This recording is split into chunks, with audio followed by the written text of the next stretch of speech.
গ্রামের এক শান্ত পাড়ায় থাকত দুই ভাই রাশেদ আর নাবিল।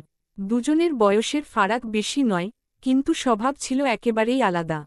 বড় ভাই রাশেদ ছিল ধীরস্থির, ভাবুক আর দায়িত্বশীল।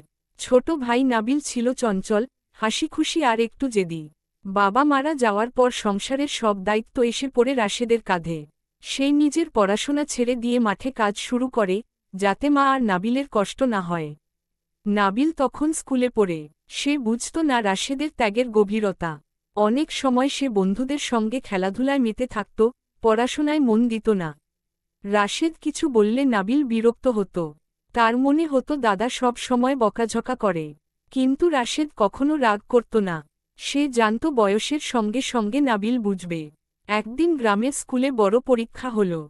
নাবিল ঠিকমতো প্রস্তুতি নেয়নি। ফল বের হলে দেখা গেল সে ফেল করেছে।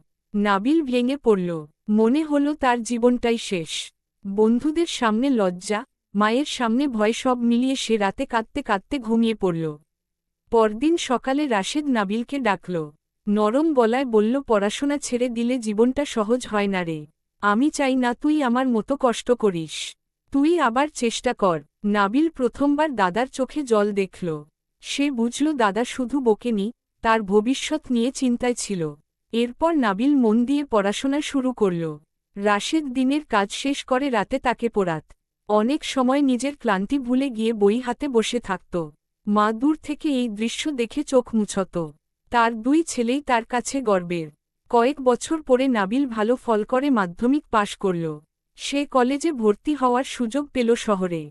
কিন্তু শহরে পড়তে গেলে খরচ অনেক। নাবিল দ্বিধায় পড়ে গেল। সে জানত দাদার কষ্ট আরও বাড়বে।